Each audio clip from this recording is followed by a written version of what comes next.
It started with sirens blaring urgent and echoing down the street. But what no one expected was that a single woman with a clipboard and a power trip would try to stop them dead in their tracks.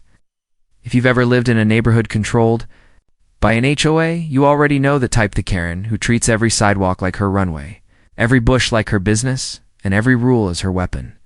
But this time, she didn't just target a neighbor's lawn or a garden gnome. This time, she stood in front of a moving fire truck, screaming about HOA regulations. What happened next shocked the entire community, and you won't believe the fallout. If you've ever had to deal with an entitled HOA Karen, make sure you stick around and subscribe to Sham Stories. Because what you're about to hear is the kind of neighborhood madness that can only be real. It all began on a scorching Tuesday afternoon in late July, when the air was dry and the scent of sun-baked asphalt clung to the street like invisible glue. I was on my front porch sipping iced tea, just finishing up a call when I noticed a thick, gray plume of smoke rising from the east end of the cul-de-sac. Within minutes, the unmistakable wail of sirens filled the air. And I stood up, heart racing, realizing someone's house, someone I knew, was likely on fire. It wasn't until I saw the flicker of orange flames peeking through the hedges that I registered whose house it was: the Daltons. A sweet retired couple who had lived in the neighborhood for almost 30 years. Their garage was ablaze, black smoke pouring through the roof vents. As I began running toward their property, neighbors started to appear on their lawns, some with phones out, others just frozen in place. I wasn't the only one calling 911, but thankfully, dispatch had already sent a fire truck, and it was approaching. Fast until the unthinkable happened. Right at the corner, just as the engine turned onto our street, a figure darted into the road. Karen, clipboard in hand, sunglasses perched high on her nose, a determined scowl on her face. She waved, both arms in step directly in front of the vehicle. I thought she'd step aside at the last second. She didn't. The truck braked hard, horn blaring, and screeched to a halt. Firefighters jumped out, yelling at her to move, but she held her ground, pointing and yelling something none of us could hear clearly. Ran closer, close enough to catch snippets of her rant. ... Not authorized to enter through this access point, HOA policy clearly states. Heavy vehicles must use the service road ... Double quotes. My jaw dropped. Road. That was on the opposite side of the neighborhood and would. VA added at least 5 minutes to their route time the Daltons didn't have. Flames were licking up the side of their home by now, and smoke was growing darker by the second. Karen, get out of the way, I shouted, but she didn't even flinch. One of the firemen, tall, red-faced, visibly angriest, stepped forward and told her to move or be forcibly removed. She started yelling about her rights, about liability, about how she was protecting HOA property from unauthorized damage. That's when the captain lost patience. He ordered his crew to physically move her aside. She screamed, flailed, and dropped her clipboard, which clattered to the asphalt. 2 firefighters picked her up by the arms and carried her to the sidewalk, while the driver revved the engine and maneuvered the truck around her. Neighbors watched in stunned silence, some with their mouths hanging open, others recording with disbelief. The truck barreled down the street, arriving at the Daltons just as flames burst through their garage door and windows shattered from the heat. Firefighters got to work immediately, but precious minutes had been lost. I watched, helplessly, as they doused the flames, hoses spraying in controlled arcs. Blackened wood collapsing in on itself as more crews arrived. In the middle of the chaos, Karen stood on the sidewalk, straightening her clothes, brushing off invisible dust like she was the one wronged. She pulled out her phone and began taking pictures of the fire truck, of the firefighters, of anyone who looked in her direction. Couldn't believe what I was seeing. The Daltons were being helped out of the side door by EMTs, shaken and coughing, but safe for now. Their home, however, was not. Entire parts of the garage and back room were scorched. Smoke damage would likely ruin most of the interior. And all because one woman thought a fire truck wasn't following HOA-approved access routes. I found myself standing next to James, another neighbor who had lived here nearly as long as the Daltons. He whispered, "She's finally crossed the line." I nodded. This isn't lawn drama anymore. This is criminal. By the time the fire was under, Control? Word had already spread across the neighborhood like wildfire. Phones buzzed with texts, social media groups exploded with posts, and within hours, someone had uploaded the footage of Karen stopping the truck. It went viral locally, then regionally. The headline read, "Woman blocks fire truck in HOA dispute." Delays response to house fire. Karen's name trended for 2 days, and the fallout. It came fast and loud. The HOA board received over 100 emails within 24 hours from furious residents demanding her removal. News crews showed up. Police came knocking, and Karen. She claimed she was being targeted. She had only acted in accordance with established community safety protocols. She even told one reporter she felt threatened and manhandled by the firefighters. But no one was buying it anymore. Not even the HOA, which had once quietly supported her overreach to avoid drama. This time the evidence was too overwhelming. The public backlash too strong. A board meeting was scheduled, an emergency one, in the Daltons.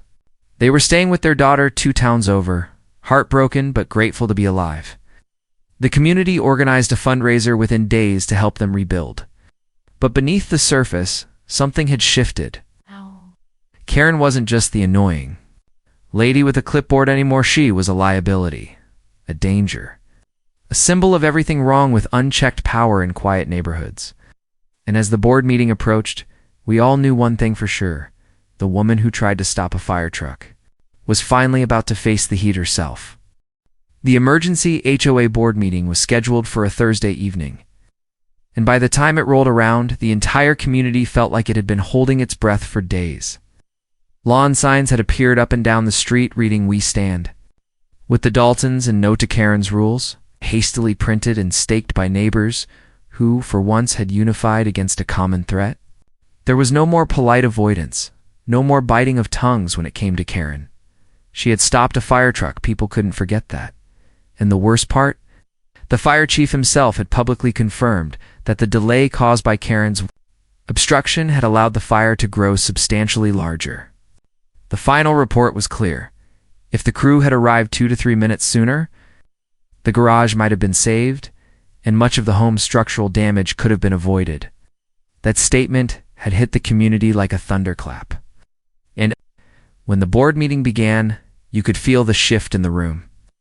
Normally, these meetings were half-empty affairs about garbage pickup schedules and paint color approvals. But this one, it was packed wall to wall.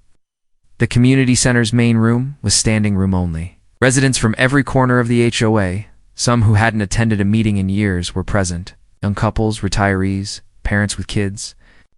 On their laps, everyone was there, eyes burning with anger, curiosity, or both. Karen arrived 15 minutes late, striding in like she still owned the room.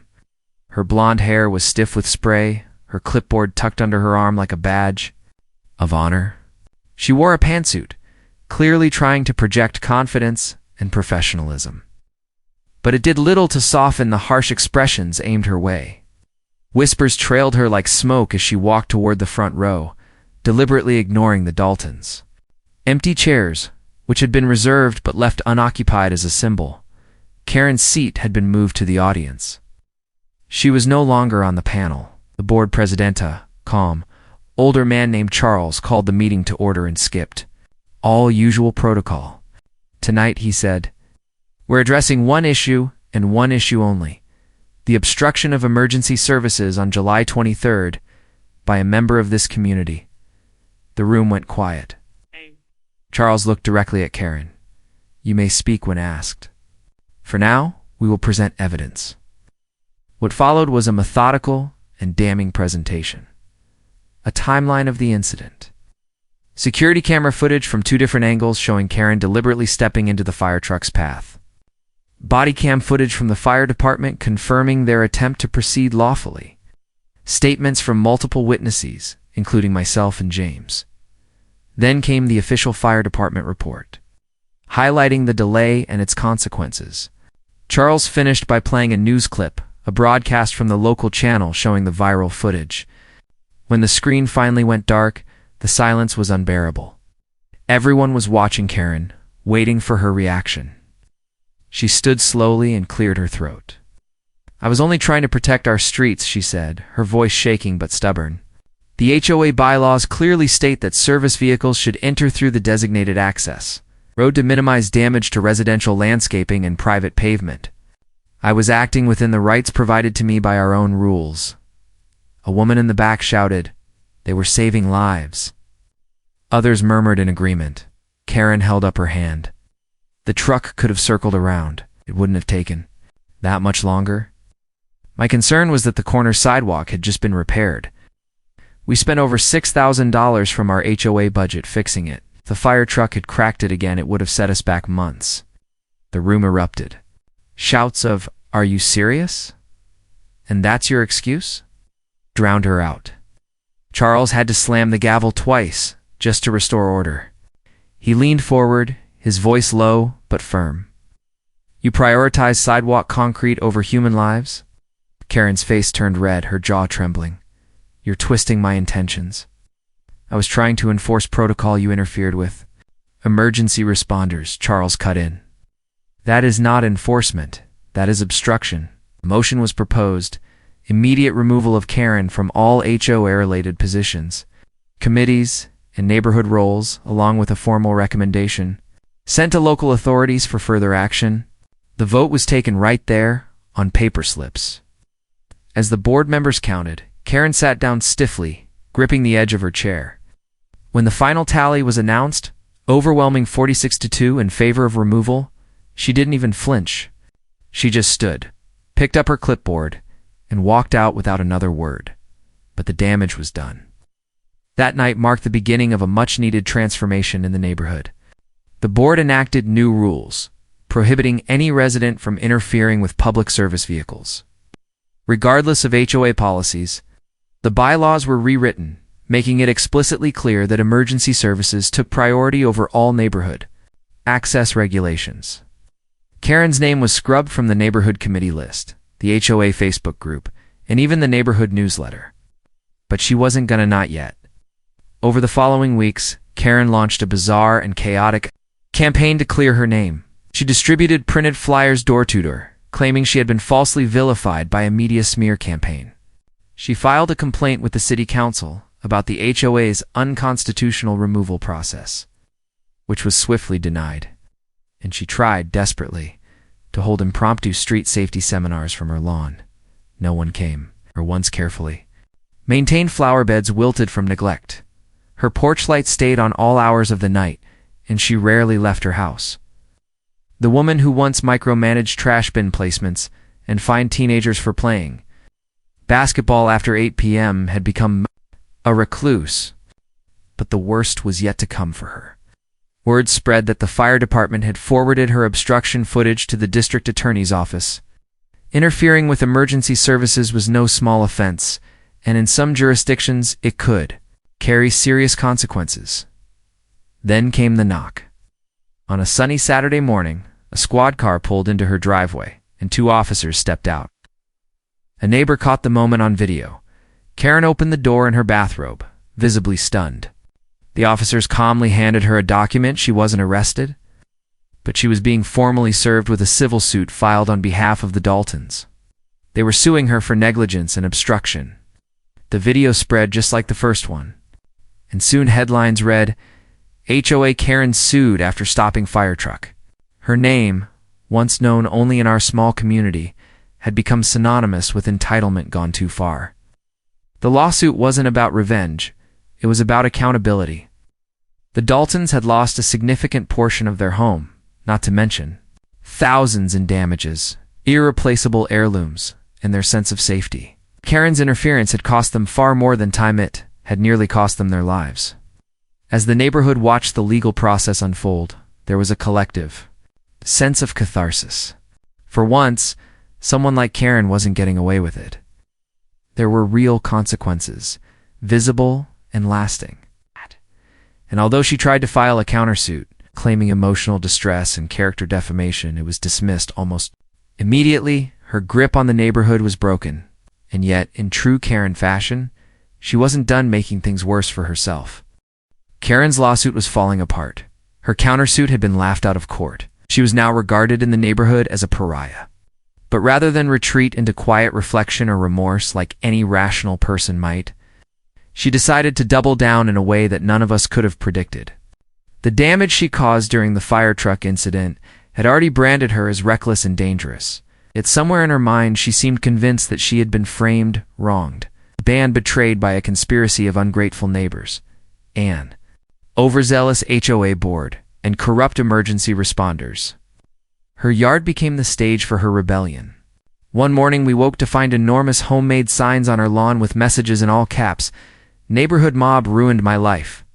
I was only following rules, and the most absurd of all, HOA equals communism. These signs weren't simple cardboard posters, they were full-sized plywood boards, staked into the ground and painted with bright neon colors. Some of them even had QR codes taped to them, linking to her personal blog, which she had titled "The Truth About HOA Tyranny." Her posts were long, erratic rants filled with half-truths, misquoted legal jargon, and blurry photos of her neighbors' homes, accusing them of harassment, vandalism, and participation in a coordinated smear operation. She even created pie charts and diagrams connecting random events like her sprinkler malfunctioning or a bird pooping on her mailbox as evidence that someone was targeting her through psychological warfare. It would have been funny if it wasn't so pathetic. What started as a desperate attempt to cling to her narrative quickly spiraled into behavior that alarmed even the most tolerant among us. She installed a floodlight system that activated any time someone walked past her property. She set up multiple cameras, some of them fake, some real, and all sides of her home. She even began wearing a body cam when she went to check her mail, claiming she was collecting evidence in case someone tried to silence her. It was clear to everyone that Karen was unraveling. People stopped walking on her side of the street. Parents warned their kids not to ride bikes near her house. Amazon drivers reported being yelled at or filmed. And the worst part, she began filing police reports again. Petty things, mostly accusations that someone stepped 2 feet onto her lawn while walking their dog, or that a neighbor flashed a threatening look. The police knew the history, so most of the reports were quietly dismissed. But her behavior was unsettling enough that local officers put her on a civil caution list, a quiet flag that told dispatchers to send a supervisor whenever a call came from her address. She had burned every bridge, yet still walked around as if she were the victim of some grand injustice. Then came the community barbecue, a yearly tradition we'd held for over a decade. After the fire, everyone agreed it was more important than ever to come together. The HOA board organized the event in the Central Park area, open air, family-friendly, and a perfect place for the Daltons to finally return and feel supported. When the flyer went out, Karen immediately tried to sabotage it. She filed a formal complaint claiming that the gathering violated noise ordinances, exceeded the allowable number of residents per event, and was being held in retaliation against a known whistleblower. Her complaint was denied within 24 hours, and the event went forward. Over 80 residents showed up, bringing food, lawn chairs, and music. The Daltons arrived to a standing ovation and were gifted a framed photo of their pre-fire home, along with a check from the fundraiser, over $18,000 raised from within the neighborhood alone. For a brief moment, it felt like we had finally healed. Then Karen appeared. She didn't walk into the event, but she stood just outside the park boundary, holding her phone up and filming the entire thing like she was collecting evidence for a war crimes tribunal. She wore a t-shirt with her blog title on it and shouted at anyone who passed by, "Don't let them lie to you." She screamed at a group of teenagers, "You're being manipulated by HOA propaganda." Eventually, the board called the police, not because she was trespassing, but because she was screaming at children. An officer came politely, told her to step away, and after 10 minutes of arguing, she finally left. Everyone tried to move on, but it was clear she wasn't going to stop until she completely imploded. That implosion came not long after. Night, around 2 a.m., multiple residents woke up to the sound of screeching tires. Security footage later revealed Karen in her SUV, driving erratically through the neighborhood, stopping in front of homes that had publicly voted for her removal and dumping something into their yards. The next morning, we discovered what it was: bags of mulch, but not just any mulch. Mixed into them were shredded HOA newsletters, paper copies of the lawsuit documents, and what looked like printouts of her blog articles. It was like she was trying to fertilize her rage across the neighborhood. That was the last straw. Multiple neighbors filed restraining orders. The HOA convened again and voted to request official mediation through the city's neighborhood dispute program. But even that wasn't enough to contain the situation, because Karen's antics were no longer confined to the neighborhood. She had started emailing local news outlets, trying to get interviews. Most ignored her, but one obscure podcast picked her up. She spent over an hour ranting about being silenced by a suburban dictatorship. She accused the fire department of colluding with residents to destroy her credibility. She claimed the Daltons had staged the fire. She even implied that someone had sabotaged her sprinkler system as a warning. The podcast episode did her no favors. It became a laughingstock on Reddit, where users picked it apart and mocked her conspiracies. Memes circulated online, and she became something of an internet punchline. HOA Karen was now used in threads about the worst neighbor stories. But inside the neighborhood, things were still tense. No one knew what she would do next, and despite everything, she still technically lived there. That changed when she received an eviction notice, not from the HOA, but from the bank. As it turned out, Karen hadn't paid her mortgage in months. She had been so obsessed with her vendetta that she'd let her financial responsibilities collapse. The house was in pre-foreclosure, and within weeks, a sign appeared in her yard, bank-owned property.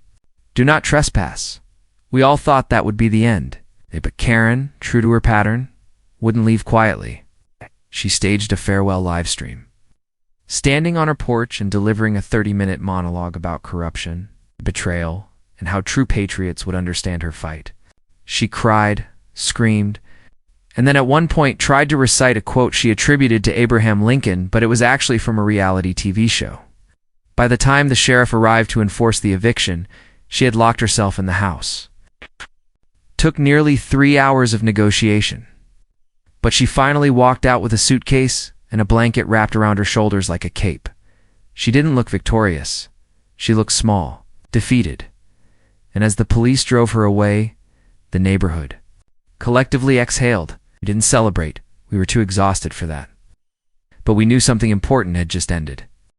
In the weeks following Karen's eviction, the neighborhood slipped into a strange, unfamiliar calm, like a forest right after a storm.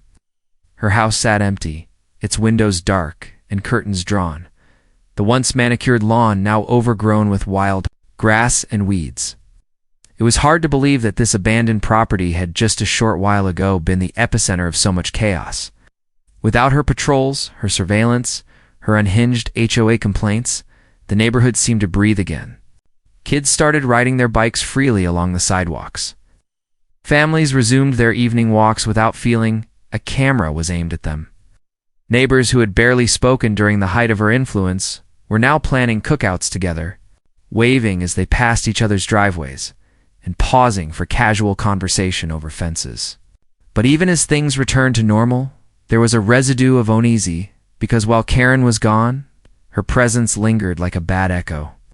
Her bizarre blog remained online, her neon signs still etched into memory, and her rants had been immortalized in YouTube reaction videos, podcasts, and Reddit memes. Most of us tried to move forward, but a few residents, particularly those who had been directly targeted by her false accusations, felt there was unfinished business. The Daltons. Them kept a low profile, still living temporarily with their daughter while the insurance company coordinated the repair work. Their home was now a construction site, buzzing with contractors and lined with fencing. Despite all they had suffered, they refused to speak ill of Karen publicly. "Let the dust settle," Mr. Dalton said once during a visit. The neighborhoods learned its lesson. She was a warning, not just a person. Meanwhile, the bank worked quickly to clean and relist Karen's former home. It had good bones, and once the locks were changed, the dead plants removed, and the spray-painted fence scrubbed clean of her protest messages, it looked like any other property in the area, just waiting for the right buyer. But the house didn't sell immediately. Word had spread. People knew what had happened here. Realtors were honest about the property's history, which didn't help its appeal. A few potential buyers toured the place but never followed. One couple reportedly backed out after Googling the address and finding footage of Karen blocking the fire truck. Another sent an email to the HOA asking if the lady with the sign still lived nearby. Eventually, after several price drops and almost 4 months on the market, a young family from a different town purchased it: a teacher, her husband, and their toddler son. They had no prior knowledge of Karen and weren't interested in gossip. They simply saw a good deal and a chance to start fresh. When they moved in, the neighborhood rolled out a quiet welcome. Plates of cookies, friendly introductions, small offers of help with boxes. It was a collective effort to heal and move on. But as peaceful as things became, the story of Karen still hung in the air like unfinished business. Then came a strange turn no one had anticipated. One morning, James, my longtime neighbor and friend, called me out front to show me something he had found while clearing brush near the retention pond at the back of the neighborhood. Buried under some overgrown weeds, wrapped in a black trash bag and stuffed inside a milk crate, was a stash of documents. First it looked like garbage, but when we opened it, we realized what it was: Karen's evidence. Dozens of handwritten notes, printed maps of the neighborhood with properties circled in red, copies of HOA bylaws with passages underlined and annotated like legal briefs, photos of residents walking their dogs with time stamps scrawled in marker. The more we dug through it, the more we understood. Karen had been preparing for a full-blown legal campaign, one far more elaborate than anyone realized. There were notes accusing specific residents of encroachment, civil conspiracy, and even aggressive sidewalk activity. In one file, she had compiled a witness list of neighbors she believed would testify against the Daltons. In court, in another, she claimed the fire was staged using controlled ignition agents, and that Mr. Dalton had likely lit it himself for sympathy and financial gain. It was unhinged, paranoid, but also detailed. She had been planning this for years, even before the fire. James and I debated what to do with the files. Eventually, we turned them over to the HOA board, who after some discussion decided to seal them in an official record with the neighborhood's attorney. While they weren't illegal, they painted a deeply disturbing picture of someone who had a loud obsession and entitlement to consume her to the point of delusion. As news of the discovery spread, the final pieces of the story clicked into place. For the residents, for those who still doubted the severity of what had happened, the files proved it had been more than just a single moment of bad judgment. It had been a campaign of control, fueled by paranoia and enabled by power. And for the HOA, it was a wake-up call. New measures were introduced immediately. Every board member now had term limits. A neighborhood mediation committee was formed to handle disputes before they escalated. Policies were updated to prioritize resident safety over procedural nitpicking. And perhaps most importantly, a clause was added that allowed for the immediate suspension of HOA authority for any member who interfered with emergency services. These were not symbolic changes. They were hard-earned, born from months of tension, fear, and one terrifying brush with disaster. The changes gave residents a sense of security, knowing that there were now safeguards in place. But despite everything, Karen wasn't quite done. Months after her eviction, a neighbor received a certified letter with no return address. Inside was a printed document: Karen's final statement, in which she claimed to have been silenced by a suburban cult and warned that truth-tellers always suffer at the hands of the blind. It ended with a single handwritten line: "I'll be watching." Whether it was an empty threat or a final gasp of defiance, no one could say. But the message chilled everyone who read it. Some neighbors started checking their security systems more often. One even installed motion lights along the backyard fence. The HOA turned the letter over to police, but since there was no crime or known location, there was nothing they could do. Karen had vanished, but the echo of her presence lingered. And that was perhaps the most unsettling thing of all. Not knowing if she was truly gone or just waiting somewhere, planning her next move. But while we couldn't control whether Karen would try to reappear, we could control how we responded to what she left behind. The new family that moved into her home became part of the community in a way Karen never had. They hosted a summer cookout and invited everyone, including the Daltons, who had finally moved back into their rebuilt home. It was a beautiful evening filled with laughter, good food, and the kind of ease that had been missing for far too long. At one point during the evening, Mr. Dalton stood up and raised a glass. "Two neighbors," he said, "the good ones, the strong ones, and 2 lessons learned the hard way." we all toasted. Because while Karen had tried to divide us, she had inadvertently done the opposite. She had forced us to confront our apathy, to step up and protect one another, to create a better version of the community we once took for. Granted, it wasn't just about her anymore. It was about us. In that moment, we finally understood that the scars she left behind were no longer wounds. They were reminders of our resilience. Time passed, and what once felt like a community weighed down by constant tension and conflict slowly transformed into a place of genuine connection. The chaos Karen left in her wake was no longer the centerpiece of every conversation. Her name, once muttered in frustration or anger, was replaced with new neighbors, new events, and the small victories of suburban life returning to normal. The Daltons were back in their fully restored home, more appreciated than ever. The new family in Karen's old house planted a rose garden in the front yard that bloomed so beautifully one spring. It made the front page of the HOA newsletter on. Honor Karen had once rigged an entire committee just to win for herself. That newsletter had changed too. Now it highlighted birthdays, local students, achievements, and even monthly good neighbor shoutouts. Ironically, Karen's influence had forced us to improve the very systems she tried to control. But as peaceful as things became, the memory of what she did never completely vanished.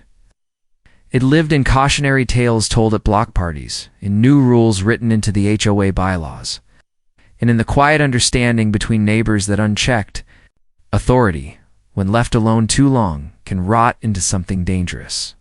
One day in early autumn, a local documentary filmmaker reached out to the HOA board. He wanted to do a short piece on suburban conflict, focusing on HOA power abuse and the impact on community relationships. Several of us agreed to interviews, not because we wanted fame, but because we knew the story could help others avoid the same traps. The film, titled The Woman Who Stopped the Fire Truck, premiered online and gained surprising traction. It was only 18 minutes long, but it covered everything: the fire, the obstruction, the fallout, and the healing that followed. It even included a brief shot of the infamous footage of Karen blocking the engine, paused just as her outstretched hands stopped the vehicle. No narration was needed. The footage spoke for itself. After the film aired, we received dozens of emails from viewers around the country, people in other HOI-run communities, former board members, even a few first responders who had seen similar things. One firefighter from a nearby county wrote, "I wish someone had held our HOA Karen accountable like yours did." The story resonated not because it was outrageous, but because it was real. And real stories, when told truthfully, have the power to change how people think. The documentary ended up being shown at a local town hall seminar on neighborhood safety. Our HOA president, Charles, was invited to speak about policy reform. The Daltons even attended and received a standing ovation. It was one of those full circle moments that doesn't feel scripted but somehow still feels poetic. And as for Karen herself, she was never seen again in our town. Rumors swirled that she moved states, changed her last name, or even started a new blog under a fake identity. One person swore they saw her in a viral video of another HOA dispute in a completely different city. Inconclusive. Whether she learned anything from her downfall, or simply found a new stage for her delusions, we'll never know. What we do know is that she underestimated the strength of community. She believed that fear, control, and manipulation could hold people hostage, that rules were more important than compassion. And that authority gave her the right to override common sense. She was wrong. And now, when we see fire trucks enter our neighborhood, no one blocks them. In fact, it's become almost symbolic whenever an emergency vehicle passes through. Neighbors wave, step back respectfully, and remember exactly what's at stake when one person believes they can stand in the way of help. Kids now learn the story as a local fable: don't be a Karen. Parents say when reminding their kids to be kind, helpful, and to respect those who serve. It's strange how someone's worst actions can result in something better for everyone else. But perhaps that's the real takeaway. The fire Karen tried to delay didn't just destroy a garage, it burned away the apathy we'd allowed to settle into our streets. And from the ashes, something stronger grew. So if you've ever had to deal with an HOA Karen, if you've faced the kind of entitled power trips that push communities to their limits, remember this story. Remember that standing together, standing calmly, and standing firm can defeat even the most stubborn blockade. Because, in the end, no one, not even a clipboard-wielding Karen, can stop what's right when enough people care enough to act. And if you found this story eye-opening, powerful, or eerily familiar, make sure you subscribe to Sham Stories right now. We're telling real stories from real neighborhoods, tales of injustice, redemption, and the silent battles fought on sidewalks and driveways every day. Because sometimes the quietest streets have the loudest secrets. And Sham Stories is here to tell them all.